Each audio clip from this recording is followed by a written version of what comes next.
Good afternoon, everyone. This is Cynthia Gwiazda, Community Services Librarian at Hagaman Library. I'm here to share with you some new adult fiction we have available at the library. So without further ado,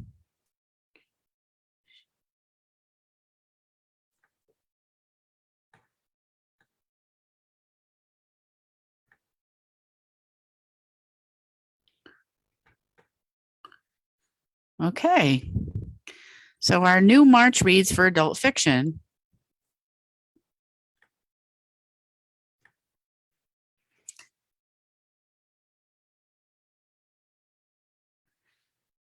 Okay. So the first book I'd like to talk with you about is My Heart Went Walking by Sally Hannon. Kept apart by their love for one man, two sisters embark on their own paths towards survival, love, and understanding until they finally meet again in the worst circumstances, and the reality might break them all. Sally Hannon's sublime debut mixes the prose of Sue Monk Kidd with the dialogue of Maeve Binchy.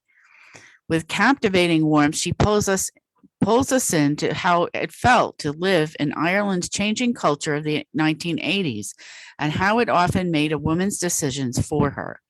My Heart Went Walking is a heartbreakingly beautiful novel that sweeps from the small Irish town of Donegal to the big smoke of Dublin City, a book that celebrates the pull of family and the chance of redemption. It's a novel for everyone who feels connected to the Irish approach to life, that of grit and laughter, and also for everyone who loves an overriding message of hope and restoration in all things. That's called My Heart Went Walking by Sally Hannon. When the Apricots Bloom by Gina Wilkinson. At night, in Huda's fragrant garden, a breeze sweeps in from the desert encircling Baghdad, rustling the leaves of her apricot trees and carrying warning of visitors at her gate. Huda, a secretary at the Australian embassy, lives in fear of the Mukabare, the secret police who watch and listen for any scrap of information that can be used against America and its allies. They have ordered her to befriend Ali Wilson, the deputy ambassador's wife. Huda has no wish to be an informant, but fears for her teenage son, who may be forced to join a deadly militia.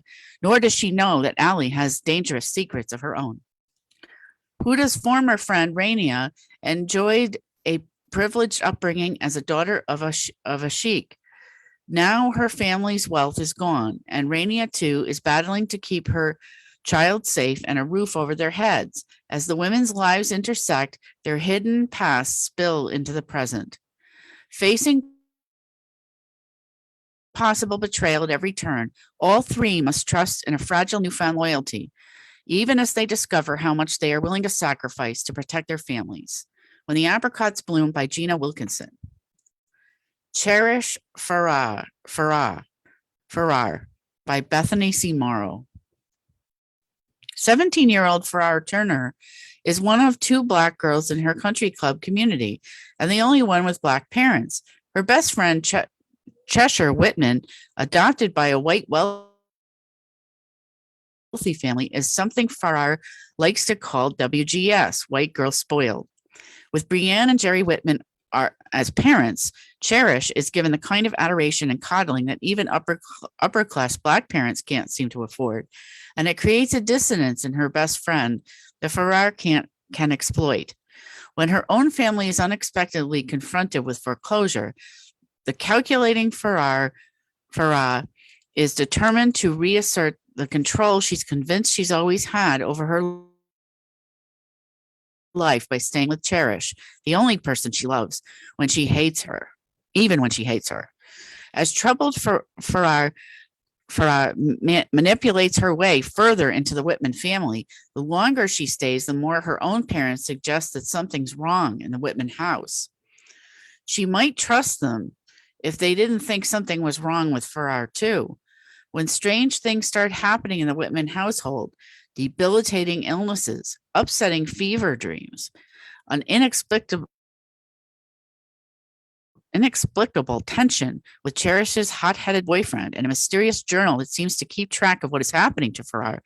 It's nothing she can't handle, but soon everything begins to unravel when the Whitmans invite Farrar closer, and it's anyone's guess who is really in control. Told in Farrar's chilling, unforgettable voice, and weaving in searing commentary on race and class, this slow burn social horror will keep you on at the edge of your seat until the very last page. That's Cherish Farrar by Betty C. Morrow. Hello, Transcriber by Hannah Morrissey. Every night while the street lamps shed the only light on Wisconsin's most crime-ridden city, police transcriber Hazel Greenlee listens as detectives divulge Black Harbor's gruesome secrets. An aspiring novelist, Hazel believes that writing a book could be her only ticket out of this frozen hellscape, but her life isn't exactly brimming with inspiration. Until her neighbor confesses to hiding the corpse of an overdose victim. With an insider's look at the investigation, Hazel becomes spellbound by the lead detective, Nicolay Cole, and the chilling narrative he shares with her.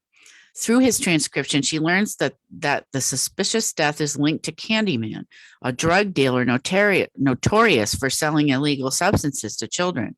And when Cole invites her on a covert operation to help take the dealer down, the promise of a story calls to her. As the investigation unfolds, Hazel will discover just how far she will go for her story, even if it means destroying her marriage, her career, and any chance she has of getting out of Black Harbor alive. Because if she's learned one relentless truth about this place, it's the fact that everybody lies. Hello, Transcriber by Hannah Morrissey. The London House by Katherine Ray.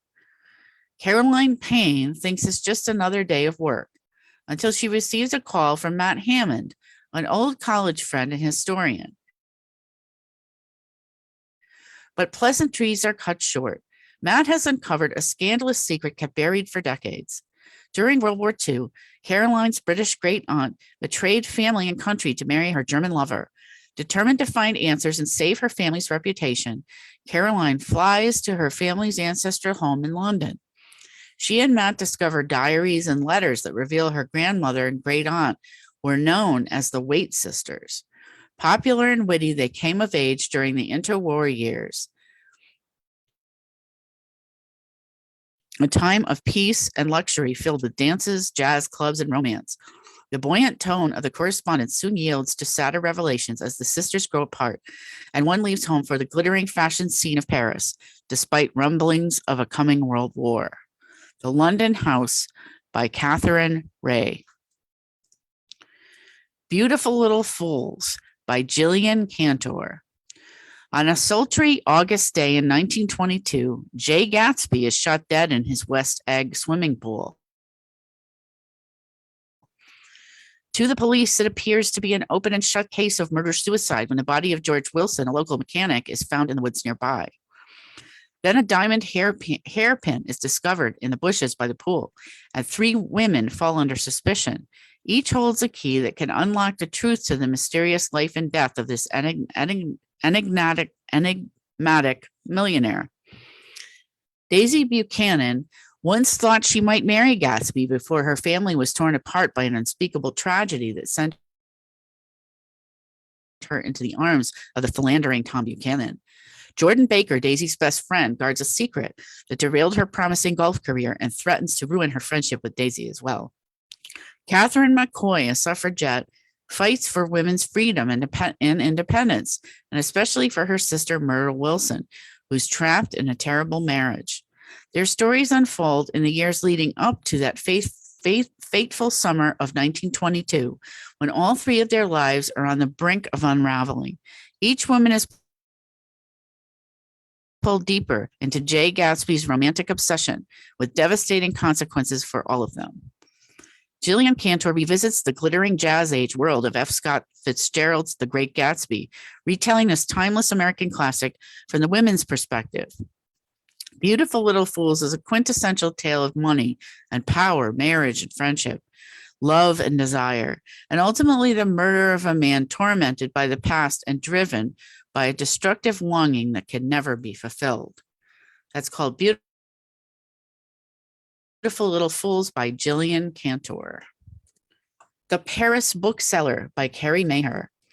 When bookish young American Sylvia Beach opens Shakespeare and Company on a quiet street in Paris in 1919, she has no idea that she and her new bookstore will change the course of literature itself. Shakespeare and Company is more than a bookstore and lending library. Many of the prominent writers of the lost generation, like Ernest Hemingway, consider it a second home. It's where some of the most important literary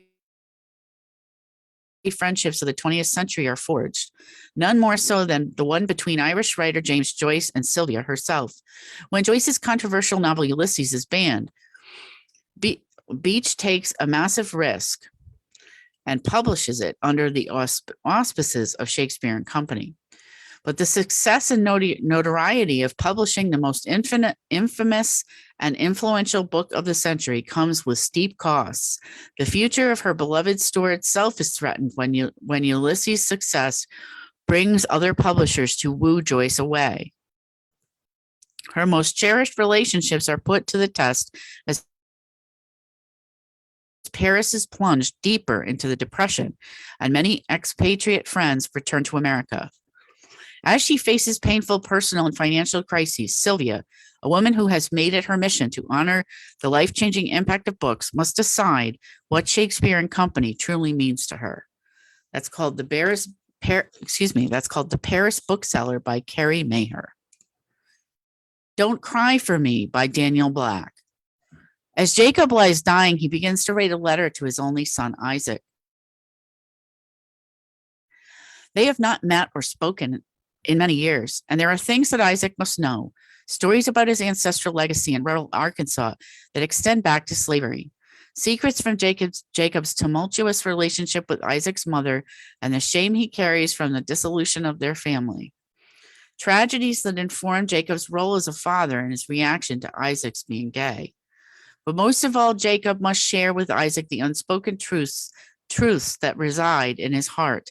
He must give voice to the trauma that Isaac has inherited, and he must create a space for the two to find peace. With piercing insight and profound empathy, acclaimed author Daniel Black illuminates the lived experiences of Black fathers and queer sons, offering an authentic and ultimately hopeful portrait of reckoning and reconciliation. Spare as it is sweeping, poetic as it is compulsively readable, Don't Cry for Me is a monumental novel about one family grappling with love's hard edges and the unexpected places where hope and healing take flight. Don't Cry for Me by Daniel Black. And that concludes our book talk for this March. These books are available at the library, and you can place a hold on them by going to hagamanlibrary.org. So that's www.hagamanlibrary.org. You can also call the library at 203-468-3890 and ask to put these titles on hold. And so we encourage you to come in and take a look at our new books. And I hope you've enjoyed this talk about new adult fiction that's available right now here at the library. So it's early spring and it's getting warmer out. So we hope you'll come to the library and visit us. We have lots of programming coming up. So I hope you'll join us soon at Hagaman Memorial Library. Thank you, everyone. Bye-bye.